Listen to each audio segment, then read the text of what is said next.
നമ്മളിന്ന് ഡിസ്കസ് ചെയ്യാൻ പോകുന്നത് എയർ ക്വാളിറ്റി മാനേജ്മെൻറ്റിൻ്റെ 4th മൊഡ്യൂളിലെ ഫസ്റ്റ് ചാപ്റ്ററാണ്. ഡിസ്പേർഷൻ ഓഫ് എയർ പൊല്യൂട്ടൻസും അതുപോലെ തന്നെ പ്ലൂം ഡിസ്പേർഷൻ തിയറിയും എന്താണ് എന്നുള്ളൊരു ബ്രീഫ് അനാലിസിസാണ് നമ്മൾ ഈ ഒരു സെഷനിൽ ആക്ച്വലി ചെയ്യുന്നത്. 4th മൊഡ്യൂളിൻ്റെ ഒരു നാച്ചർ എന്ന് പറഞ്ഞു കഴിഞ്ഞാൽ അതിലെ ചില ടോപ്പിക്സ് വളരെയധികം ഇമ്പോർട്ടൻ്റ് ആണ്. ആൾമോസ്റ്റ് എല്ലാ യൂണിവേഴ്സിറ്റി ക്വസ്റ്റ്യൻ പേപ്പറിലും വളരെ നല്ല മാർക്കിന് ചോദിച്ചിട്ടുള്ളതുമാണ്. ജസ്റ്റ് ചില എയർ ക്വാളിറ്റി മോഡലിങ്ങും അതുമായിട്ട് റിലേറ്റഡ് ആയിട്ടുള്ള കുറച്ച് ഏരിയയുമാണ് ഏറ്റവും ഇമ്പോർട്ടൻ്റ് ആയിട്ട് ഈ ഒരു മൊഡ്യൂളിൽ നമുക്ക് ഫോക്കസ് ചെയ്യേണ്ടത്. സോ നമ്മുടെ സിലബസ് പ്രകാരമുള്ള ഫസ്റ്റ് സെഷൻ എന്ന് പറഞ്ഞു കഴിഞ്ഞാൽ ഡിസ്പേർഷൻ ഓഫ് എയർ പൊല്യൂട്ടൻസും അത് കഴിഞ്ഞ് വരുന്നതാണ് പ്ലൂം ഡിസ്പേർഷൻ തിയറി എന്ന് പറയുന്നത്.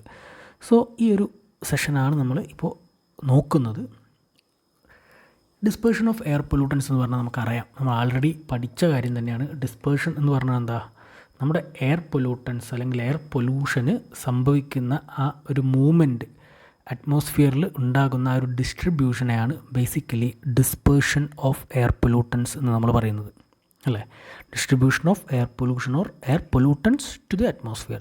അറ്റ്മോസ്ഫിയറിലൂടെയുള്ള അതിൻ്റെ ഒരു ഡിസ്ട്രിബ്യൂഷൻ, അതല്ലെങ്കിൽ അതിൻ്റെ ഒരു ട്രാൻസ്പോർട്ടേഷൻ, ആ ഒരു സ്പ്രെഡിങ്ങിനെയാണ് ബേസിക്കലി നമ്മൾ ഡിസ്പേർഷൻ എന്ന് പറയുന്നത്.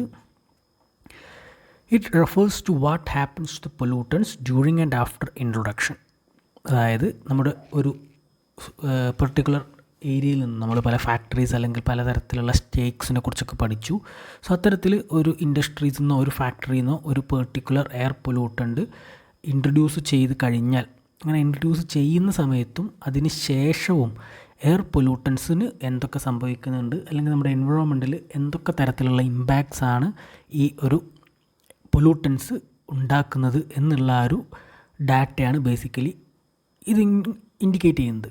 അതായത് ജസ്റ്റ് നമ്മളിപ്പോൾ ഒരു ഫാക്ടറിയിൽ നിന്ന് ഒരു പൊല്യൂട്ടൻ അല്ലെങ്കിൽ ഒരു എയർ പൊല്യൂട്ടൻ ജനറേറ്റ് ചെയ്തു, പുറത്തേക്ക് ഡിസ്ചാർജ് ചെയ്തു എയറിലേക്ക്.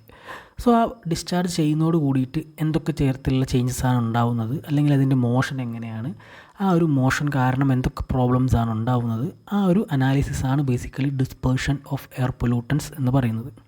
ഓക്കെ, ദെൻ ഈ പൊല്യൂട്ടൻസ് അല്ലെങ്കിൽ അതിനെ തന്നെ നമുക്ക് പ്ലൂം എന്നും വിളിക്കാം. നമ്മൾ പറഞ്ഞ ഒരു സ്റ്റേക്കിൽ നിന്നും ജനറേറ്റ് ചെയ്യപ്പെടുന്ന ആ ഒരു എമൗണ്ട് ഓഫ് ഗ്യാസിനെയാണ് നമ്മൾ പ്ലൂം എന്ന് പറയുന്നത്. സോ ഈ പൊല്യൂട്ടൻ്റ് അല്ലെങ്കിൽ പ്ലൂം എന്ന് പറഞ്ഞു കഴിഞ്ഞാൽ അതിന് ഹൊറിസോണ്ടലായിട്ടും അതുപോലെ തന്നെ വെർട്ടിക്കലായിട്ടും ഉള്ള സ്പ്രെഡ് ഉണ്ടാവാൻ സാധ്യതയുണ്ട്. ചിലത് ഹൊറിസോണ്ടൽ ഡയറക്ഷനിലായിരിക്കും, ചിലത് both horizontal and vertical aligned ആയിരിക്കും, ചിലത് വെർട്ടിക്കലി അലൈൻഡ് ആയിരിക്കും. നമ്മൾ പ്ലൂം ബിഹേവിയർ പഠിച്ച സമയത്ത് നമ്മൾ എക്സ്പ്ലെയിൻ ചെയ്തതാണ്. നെഗറ്റീവ് ലാപ്സ് റേറ്റും സൂപ്പർ അഡിയാബാറ്റിക് കണ്ടീഷനൊക്കെ വരുമ്പോഴുള്ള ആ ഒരു variation. So basically horizontal and vertical ഡയറക്ഷനിൽ ഈ ഒരു പൊല്യൂട്ടൻസിന് ഡിസ്പേർഷൻ സംഭവിക്കും എന്നുള്ള ഒരു ഫാക്ടർ നമ്മൾ അവിടെ ചിന്തിക്കുക. ഓക്കെ, ദെൻ ഈ ഒരു എയർ പൊല്യൂട്ടൻ്റെ ഡിസ്പേർഷനെ ഇൻഡിക്കേറ്റ് ചെയ്യുന്ന അല്ലെങ്കിൽ ഒന്നും കൂടെ ഈസിലി നമുക്ക് അണ്ടർസ്റ്റാൻഡ് ചെയ്യാൻ പറ്റുന്ന രീതിയിലുള്ള ഒരു എക്സ്പ്ലനേഷനാണ് അവിടെ നെക്സ്റ്റ് കാണിച്ചിട്ടുള്ളത്. നമുക്കറിയാം അവിടെ റൈറ്റ് സൈഡിൽ 2 പ്ലൂം ഡീറ്റെയിലിംഗ് കാണിച്ചിട്ടുണ്ട്. അതായത് ഒരു ചെറിയ സ്റ്റാക്കിൽ നിന്നും ജനറേറ്റ് ചെയ്യുന്ന ഒരു പ്ലൂമും, അതുപോലെ തന്നെ രണ്ടാമതായിട്ട് ഒരു വലിയ ഹൈറ്റ് കൂടിയ ഒരു സ്റ്റേക്കിൽ നിന്നും ജനറേറ്റ് ചെയ്യപ്പെടുന്ന ഒരു പ്ലൂം അല്ലെങ്കിൽ ഒരു സ്മോക്ക് അവിടെ നമ്മൾ കാണിച്ചിട്ടുണ്ട്. സോ നമ്മൾ ഈ 2 സ്റ്റാക്സിനെ അസ്യൂം ചെയ്യാൻ കൺസിഡർ ചെയ്യാം. ഒന്ന് നമ്മൾ പറഞ്ഞ പോലെ കമ്പാരിറ്റീവ്ലി ഹൈറ്റ് കുറവുള്ള സ്റ്റാക്കാണ്. സെക്കൻഡ് വൺ കമ്പാരിറ്റീവ്ലി ഹൈറ്റ് കൂടിയതാണ്. സോ ഈ ഒരു ഹൈറ്റ് ഇത് നമ്മുടെ എയർ പൊല്യൂട്ടൻറ്റിൻ്റെ അല്ലെങ്കിൽ പ്ലൂമിൻ്റെ ഡിസ്പേർഷനെയും ട്രാൻസ്പോർട്ടേഷനെയും അഫക്റ്റ് ചെയ്യുന്ന ഒരു വലിയ ഫാക്ടറാണ്. ഈ ഒരു ഹൈറ്റിനെ നമുക്ക് പ്ലൂം റൈസ് എന്നോ അല്ലെങ്കിൽ പ്ലൂം ഹൈറ്റ് എന്നോ വിളിക്കാം. സോ ഈ ഒരു പ്ലൂം റൈസ് അല്ലെങ്കിൽ പ്ലൂം ഹൈറ്റ് നമ്മുടെ പ്ലൂമിൻ്റെ ഡിസ്പേർഷനെ അല്ലെങ്കിൽ ട്രാൻസ്പോർട്ടേഷനെ അഫക്റ്റ് ചെയ്യുന്ന വലിയൊരു പാരാമീറ്ററാണ്. നമ്മൾ പ്ലൂം ബിഹേവിയർ പറഞ്ഞ സമയത്ത് ആക്ച്വൽ ഹൈറ്റ് അതുപോലെ തന്നെ പ്ലൂം റൈസ് എന്താണ് എന്നുള്ളതൊക്കെ ഇക്വേഷൻസൊക്കെ പറഞ്ഞിരുന്നു.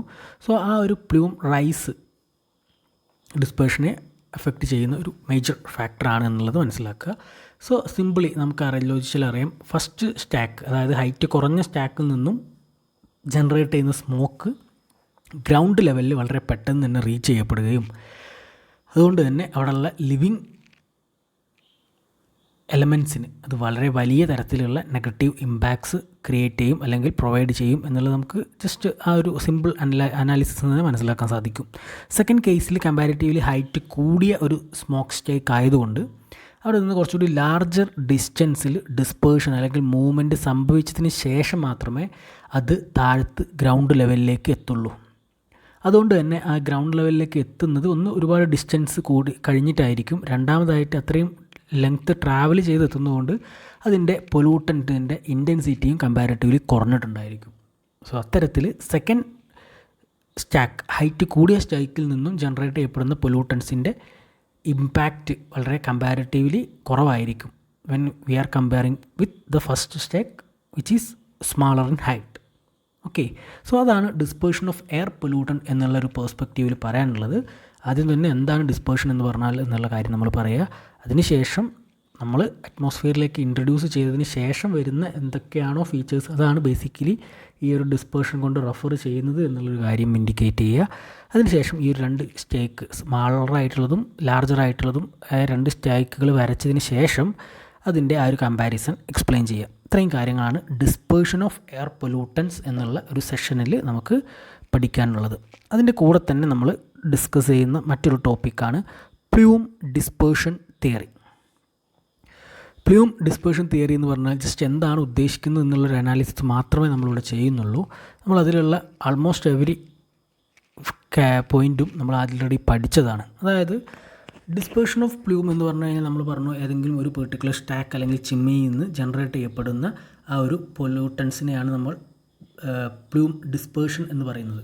ഒരു സ്റ്റാക്കിൽ നിന്നോ അല്ലെങ്കിൽ ഒരു ചിമ്മിനിയിൽ നിന്നോ ഒക്കെ എമിറ്റ് ചെയ്യപ്പെടുന്ന ആ ഒരു ഗ്രൂപ്പ് ഓഫ് അല്ലെങ്കിൽ ആ ഒരു മാസിനെയാണ് നമ്മൾ പ്ലൂം എന്ന് പറയുന്നത്. ആ പ്രോസസ്സിനെ നമ്മൾ ഡിസ്പേർഷൻ ഓഫ് പ്ലൂം എന്നും പറയും എന്ന് നമ്മൾ ആൾറെഡി പറഞ്ഞു. ഇത് ഗവേൺ ചെയ്യുന്ന കുറച്ച് അധികം ഫാക്ടേഴ്സ് ഉണ്ട്. ആ ഫാക്ടേഴ്സാണ് നമ്മുടെ പ്ലൂം ഡിസ്പേർഷൻ തിയറിയിലും നമുക്ക് ഇൻഡിക്കേറ്റ് ചെയ്യാനുള്ളത് അല്ലെങ്കിൽ പഠിക്കാനുള്ളത്. അതായത് wind speed, wind direction, local terrain, temperature, height of plume തുടങ്ങിയ ഫാക്ടേഴ്സിൻ്റെ ബേസിസിലാണ് ഈ ഒരു ഡിസ്പേർഷൻ ഓഫ് പ്ലൂം സംഭവിക്കുന്നത് എന്നാണ് പ്ലൂം ഡിസ്പേർഷൻ തിയറി പറയുന്നത്. നമ്മൾ ഈ പറഞ്ഞ ഫാക്ടേഴ്സ്, അതായത് വിൻഡ് സ്പീഡ് തൊട്ട് ഹൈറ്റ് ഓഫ് പ്ലൂം വരെയുള്ള ആൾമോസ്റ്റ് എവരി ഏരിയ നമ്മൾ നമ്മുടെ തേർഡ് മൊഡ്യൂളിലെ meteorological aspects of air pollutant ഡിസ്പേർഷനിൽ ഇൻഡിക്കേറ്റ് ചെയ്തിട്ടുള്ളതാണ്. സോ അത് തന്നെയാണ് ഈ ഒരു പ്ലൂം ഡിസ്പേർഷൻ തിയറി എന്നുള്ളതുകൊണ്ട് ഉദ്ദേശിക്കുന്നത്. So in case exam point of വ്യൂവിൽ പറയുകയാണെങ്കിൽ പ്ലൂം ഡിസ്പേർഷൻ തിയറി എന്താണെന്ന് ചോദിച്ചാൽ ഇനീഷ്യലി പറയുക നമ്മുടെ പ്ലൂം ഡിസ്പേർഷൻ എന്ന് പറഞ്ഞു കഴിഞ്ഞാൽ എന്താണ് എന്നുള്ളത് നമ്മൾ തൊട്ട് മുമ്പത്തെ സെഷനിൽ ഇപ്പോൾ പറഞ്ഞ ഡിസ്പേർഷൻ ഓഫ് എയർ പൊല്യൂട്ടൻസിൽ പറഞ്ഞ ആ ഒരു ഡെഫിനിഷനും കാര്യങ്ങളും പറയുക. അതിനുശേഷം പറയുക പ്ലൂം ഡിസ്പേർഷൻ തിയറിയിൽ പറയുന്നത് ഇത്തരത്തിലുള്ള ഡിസ്പേർഷൻസ് ഗവേൺ ചെയ്യുന്ന ഫാക്ടേഴ്സ് എന്ന് പറഞ്ഞു കഴിഞ്ഞാൽ wind speed, wind direction, local terrain, temperature, height of plume തുടങ്ങിയിട്ടുള്ളതാണ് എന്ന് പറയുക. നമ്മൾ ആ മെറ്റീരിയോളജിക്കൽ ആസ്പെക്ട്സിൽ പറഞ്ഞ എല്ലാ പോയിൻറ്റും നമുക്കിവിടെ ഇൻക്ലൂഡ് ചെയ്യാൻ പറ്റുന്നതാണ്. സോ വിൻഡ് സ്പീഡിൻ്റെ ഒരു കാര്യം പറയുകയാണെങ്കിൽ വിൻഡിൻ്റെ സ്പീഡ് വളരെ കൂടുതലാണെങ്കിൽ നമ്മുടെ സ്റ്റാക്ക് എമിഷൻ നടക്കുന്ന അതേ ഡയറക്ഷനിലാണ് നല്ല സ്പീഡും ഉണ്ട് എന്നുണ്ടെങ്കിൽ നമുക്കെന്താണ് ഈ പൊല്യൂട്ടൻസിൻ്റെ ഇൻറ്റൻസിറ്റി അവിടെ വലിയ രീതിയിൽ ഗ്രൗണ്ട് ലെവലിൽ എത്താതെ നമുക്ക് അതിനെ ട്രാൻസ്ഫർ ചെയ്യാൻ ഡിസ്പേർഷൻ സംഭവിക്കും. വിൻഡിൻ്റെ ഡയറക്ഷൻ നമ്മുടെ വിൻഡ് ഡയറക്ഷനിലേക്ക് തന്നെയാണ് ഈ സ്മോക്ക് ജനറേറ്റ് ചെയ്യുന്നത്, എമിറ്റ് ചെയ്യുന്നതെന്നുണ്ടെങ്കിൽ അതും ഈ പറഞ്ഞ രീതിയിൽ തന്നെ വളരെ നല്ല രീതിയിൽ നമുക്ക് ട്രാൻസ്ഫർ ചെയ്ത് ട്രാൻസ്പോർട്ട് ചെയ്ത് ഇൻറ്റൻസിറ്റി ഒരു ടോക്സിക്കായ ലെവലിൽ നിന്ന് നമുക്ക് റിഡ്യൂസ് ചെയ്യാൻ പറ്റും. ദെൻ ലോക്കൽ ടെറൈൻ കണ്ടീഷൻസ്, നമ്മുടെ ലാൻഡ്സ്കേപ്പിൻ്റെ ഒരു പ്രോപ്പർട്ടിക്ക് അനുസരിച്ച് കേർവ്ഡ് ആയിട്ടുള്ള അല്ലെങ്കിൽ വാലി ഏരിയ ഒക്കെ ആണെങ്കിൽ അവിടെ ഈ ഒരു ടോക്സിക് ആയിട്ടുള്ള പൊല്യൂട്ടൻസ് സ്റ്റേക്കിൽ നിന്ന് ജനറേറ്റ് ചെയ്താൽ അവിടെ തങ്ങി നിൽക്കാനുള്ളൊരു സാധ്യതയുണ്ട്. അപ്പോൾ അത് കൂടുതൽ ഇമ്പാക്ട്സ് ഉണ്ടാക്കും എന്നുള്ള കാര്യം.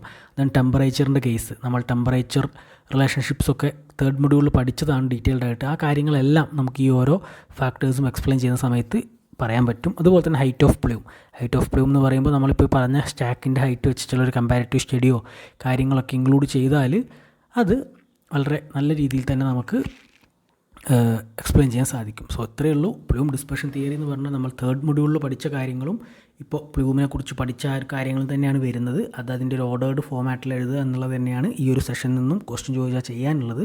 അതുകൊണ്ട് ഞാൻ ഫർദർ ഡീറ്റെയിൽഡ് ആയിട്ടുള്ളൊരു അനാലിസിസിലേക്ക് പോകുന്നില്ല.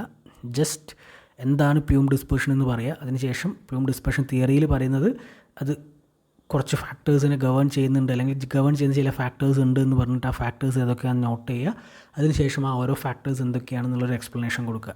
ഓക്കെ, അത് കൊടുക്കുന്ന സമയത്ത് നമ്മൾ തൊട്ട് മുമ്പ് പറഞ്ഞ ആ ഡിസ്പേർഷൻ ഓഫ് എയർ പൊല്യൂട്ടൻസും വേണമെങ്കിൽ അതിൽ ഇൻക്ലൂഡ് ചെയ്യാം.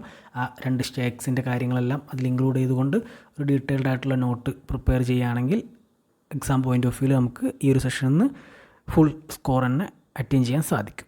Okay, thank you.